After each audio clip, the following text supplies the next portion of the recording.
Hi നമസ്കാരം. Cinema കാഴ്ചയിലേക്ക് എല്ലാ മാന്യ പ്രേക്ഷകരും ഹൃദയം നിറഞ്ഞ സ്വാഗതം. അങ്ങനെ സിനിമയുടെ വിവാദങ്ങൾ ഇങ്ങനെ കത്തിപ്പടർന്ന് നിൽക്കുമ്പോഴും മറുഭാഗത്ത് സിനിമകളെ കുറിച്ചിട്ടുള്ള ചർച്ചകളും അല്ലെങ്കിൽ സിനിമയിലെ പുതിയ വിശേഷങ്ങളെ കുറിച്ചിട്ടൊക്കെയാണ് ഇങ്ങനെ വാർത്തകൾ വന്നുകൊണ്ടിരിക്കുന്നത്. അതിൽ വളരെ ഇൻട്രസ്റ്റഡ് ആയിട്ട് തോന്നിയിട്ടുള്ള ഒരു വാർത്ത എന്ന് പറഞ്ഞാൽ നമ്മുടെ മമ്മൂട്ടി കമ്പനിയും ആശീർവാദും ഒന്നിക്കുന്നു എന്നുള്ള ഒരു വാർത്ത വരുന്നുണ്ട്. അത് രണ്ട് നടന്മാരുടെ ആരാധകരെ സംബന്ധിച്ച് പറയുകയാണെങ്കിൽ വലിയൊരു സന്തോഷം നൽകുന്ന ഒരു വാർത്ത. എനിക്ക് തോന്നുന്നു 2020 എന്ന സിനിമയ്ക്ക് ശേഷം മമ്മൂക്കായും ലാലേട്ടനും ഒന്നിച്ചിട്ടുള്ള ഒരു സിനിമ വന്നിട്ടില്ല എന്നാണ് തോന്നുന്നത്.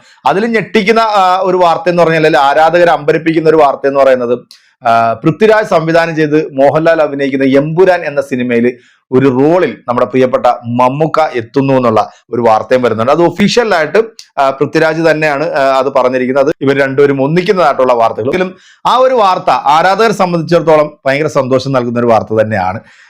ഇന്ന് ഞാൻ മറ്റൊരു വീഡിയോയും കൂടെ എൻ്റെ പ്രിയപ്പെട്ട പ്രേക്ഷകരിലേക്ക് ഞാൻ ഒന്ന് എത്തിക്കുകയാണ്. കാരണം കുറെ നാളായിട്ട് നമ്മൾ കേൾക്കുന്ന ഒരു വാർത്തയാണ്. അയ്യങ്കാളി എന്ന് പറയുന്ന ചരിത്ര പുരുഷന്റെ കഥാപാത്രവുമായിട്ട് മമ്മൂക്ക എത്തുന്നു. അതൊരു യുവ സംവിധായകനായിട്ടുള്ള അരുൺ രാജ് ആണ് ഈ സിനിമ സംവിധാനം ചെയ്യാൻ പോകുന്നത് എന്നതിനെ കുറിച്ചിട്ടൊക്കെ ഒരുപാട് വാർത്തകൾ വന്നാൽ അത് ശരിയല്ല, അത് തെറ്റാണ് എന്ന വാർത്തകളും വന്നിരുന്നു. ഈ അരുൺ രാജ് എന്ന് പറയുന്ന ഈ യുവ സംവിധായകന്റെ നേരിട്ട് പോയി നമ്മളൊരു ഇന്റർവ്യൂ എടുത്ത് നമ്മൾ അതിനകത്ത് ഇട്ടപ്പോഴും അദ്ദേഹം പറയുന്നതും ഈ കഥ മമ്മൂക്ക കേട്ടു, മമ്മൂക്കക്ക് ഇഷ്ടപ്പെട്ടു, മമ്മൂക്ക അത് ചെയ്യാമെന്ന് പറഞ്ഞിട്ടുണ്ട്. മമ്മൂട്ടി കമ്പനിയല്ല സിനിമ നിർമ്മിക്കുന്നത്, 3 വിദേശ മലയാളികളാണ് ഈ സിനിമയുടെ പ്രൊഡ്യൂസർമാരെന്ന് വരെ അദ്ദേഹം പറഞ്ഞു. എന്നാൽ ഇപ്പോഴും ഈ കതിരവൻ എന്നാണ് സിനിമയുടെ പേര്. ഈ സിനിമയെ കുറിച്ചിട്ടും ഇപ്പോഴും വാർത്തകൾ ഇങ്ങനെ സജീവമായിക്കൊണ്ടിരിക്കുന്നത്. കഴിഞ്ഞ ദിവസം ഈ അരുൺ രാജ് മറ്റൊരു ചാനലിന് നൽകിയിട്ടുള്ള ഒരു ഇന്റർവ്യൂവിൽ ഈ സിനിമയെ കുറിച്ചിട്ട് കുറെ കാര്യങ്ങൾ പറയുന്നുണ്ട്. എന്തായാലും നമുക്ക് ഇന്ന് ആ വീഡിയോ ഒന്ന് കണ്ടിട്ട് നമുക്ക് പെട്ടെന്ന് തിരിച്ചു വരാം.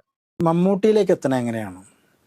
ഈ കതിരവനായിട്ട് അയ്യങ്കാട് മമ്മൂട്ടി തന്നെ വേണമെന്ന് അരുൺരാജിന്റെ തീരുമാനമായിരുന്നു, അല്ലെങ്കിൽ ആരെങ്കിലും പറഞ്ഞു എടുത്തതാണ്? അല്ലല്ല, നമ്മള് ഇപ്പം ജീവിത ഒരു ഹിസ്റ്റോറിക്കൽ സ്റ്റോറി ചെയ്യുമ്പോൾ അത് മമ്മൂക്ക, അത് ഫസ്റ്റ് ഓപ്ഷൻ എല്ലാവരും മമ്മൂക്കയാണ്. ഏത് ഡയറക്ടർ ആണെങ്കിലും വെക്കുന്നത് ഫസ്റ്റ് ഓപ്ഷൻ മമ്മൂക്ക തന്നെയാണ്. ഈ മമ്മൂട്ടിലേക്ക് ആദ്യം തന്നെ മമ്മൂട്ടിയുടെ പേര് തന്നെ മനസ്സിൽ വന്നു. തീർച്ചയായിട്ടും മമ്മൂട്ടി ചെയ്യാം. മമ്മൂക്ക മോഹൻലാലോ മറ്റാരും ഒന്നും ചെയ്തില്ല. മോഹൻലാലൊക്കെ ലാലേട്ടൻ പറ്റില്ലല്ലോ. എന്താ പറ്റാഴുക? അങ്ങനെ ഒരാളല്ല. മോഹൻലാലിന് പറ്റാഴുകയും മമ്മൂട്ടിക്ക് പറ്റുകയും ചെയ്യണ ഘടകം എന്തായിട്ടാ തോന്നുന്നത് അരുൺരാജിന്? മോഹൻലാലിന് പറ്റില്ല, മമ്മൂട്ടിക്ക് അത് പറ്റും. അങ്ങനെ ഒരു തിരിച്ചറിവ് എന്താ കൊണ്ടാ? എങ്ങനെയാ മനസ്സിലായി? മോഹൻലാലിന് ലാലേട്ടൻ അത് പറ്റുമോ എന്ന് ചോദിച്ചു കഴിഞ്ഞാൽ പറ്റില്ല. അത് ഞാൻ എപ്പോഴും പറയാം, പറ്റില്ല. മമ്മൂട്ടിക്കേ പറ്റുള്ളൂ. ആണ് ഫ്ലെക്സിബിലിറ്റി മമ്മൂക്ക. അങ്ങനെ പറയുമ്പോൾ പൊതുവേ നമ്മുടെയൊക്കെ ഒരു സങ്കല്പത്തിൽ മമ്മൂട്ടി ഒരു പരുക്കനായ ആളെന്നൊക്കെയാണല്ലേ പറയണത്. നേരിട്ട് അറിയാവുന്നവർക്ക് അങ്ങനെ ഒരു ഇതും ഇല്ല. സംശയം ഇത് തന്നെയാണ്, അങ്ങനെ ഒരു ക്യാരക്ടർ മമ്മൂക്ക ചെയ്യുമോ എന്ന്. ഗ്ലാമറസ് ആയിട്ടുള്ള വേഷങ്ങളാണ് നമ്മളെല്ലാം കണ്ടിട്ടുള്ളത്. പഴശ്ശിരാജ, അങ്ങനെയുള്ള മാമാങ്കം, അങ്ങനെയുള്ള നിരവധി സിനിമകൾ. ഇങ്ങനൊരു ഗ്ലാമർ കുറഞ്ഞ ഒരു വേഷം ചെയ്യുമോ എന്നുള്ള എല്ലാവർക്കും, ഒരു പ്രേക്ഷകർക്ക് എല്ലാവർക്കും സംശയം. പക്ഷെ ആ ഒരു സംശയം നിലനിർത്തിക്കൊണ്ട് തന്നെ ഞാൻ പറയാം, മമ്മൂക്ക എന്ന് പറയുന്ന ഒരു മഹാനടനാണ്. ഇപ്പൊ സാർ ഇൻട്രൊഡക്ഷൻ പറഞ്ഞിട്ട് തന്നെ ഒരു ഇന്ത്യയിൽ തന്നെ അല്ല, നമുക്കൊരു ഓസ്കാർ ലെവലിൽ പോകാൻ പറ്റുന്ന ഒരു ആക്ടറാണ്. പിന്നെ ക്യാരക്ടർ വൈസ് ആയിട്ടാണെങ്കിലും നല്ല ക്വാളിറ്റി ആണെങ്കിലും എന്ത് ആണെങ്കിൽ തന്നെയും മമ്മൂക്ക നമുക്ക് ഒരു എടുത്തു കാണിക്കാൻ പറ്റുന്ന ഒരാളാണ്.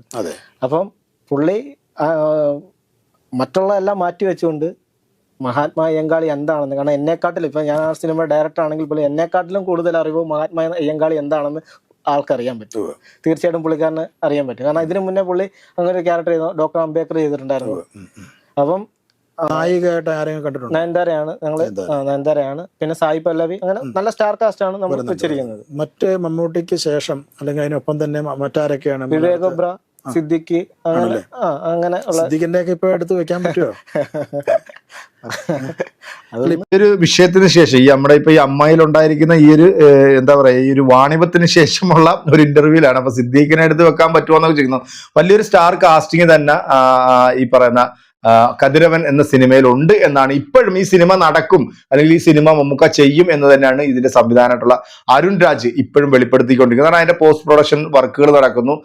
അതിന്റെ ഉടൻ തന്നെ ഇത് ഒഫീഷ്യലായിട്ട് മമ്മൂക്ക തന്നെ അനൗൺസ് ചെയ്യും എന്ന് എന്നോട് വ്യക്തിപരമായിട്ട് ഈ പറയുന്ന ഡയറക്ടറായിട്ടുള്ള അരുൺ രാജ് പറഞ്ഞിട്ടുണ്ട്. അതിന്റെ ഒരു വീഡിയോ ഞാൻ ഓൾറെഡി ഇട്ടിട്ടുണ്ട്. എന്തായാലും ചരിത്ര പുരുഷന്റെ കഥയുമായിട്ട് മമ്മൂക്ക വീണ്ടും സ്ക്രീനിലേക്ക് എത്തണം എന്ന് ആഗ്രഹിക്കുന്ന വ്യക്തികൾ തന്നെയാണ് നമ്മൾ. എന്തായാലും ഇത്തരത്തിലുള്ള ഒരു സിനിമ ഉണ്ടാകണമെന്ന് തന്നെയാണ് പ്രേക്ഷകൻ എന്ന നിലയിൽ പിന്നെ മമ്മൂക്ക ഒരു ആരാധകൻ എന്ന നിലയിലും ഞാൻ വ്യക്തിപരമായിട്ട് ആഗ്രഹിക്കുന്നത്. എന്തായാലും എന്റെ പ്രിയപ്പെട്ട പ്രേക്ഷകരെ, ഈ സിനിമയെ കുറിച്ചിട്ട് നിങ്ങളുടെ വിലയേറെ അഭിപ്രായങ്ങൾ കമന്റുകൾ നമ്മുടെ കമന്റ് ബോക്സിൽ അറിയിക്കുക. മറ്റൊരു സിനിമാ വിശേഷമായിട്ട് വീണ്ടും കാണാം. ശുഭപ്രതീക്ഷ നിങ്ങളുടെ സ്വന്തം സിനിമാ കാഴ്ച.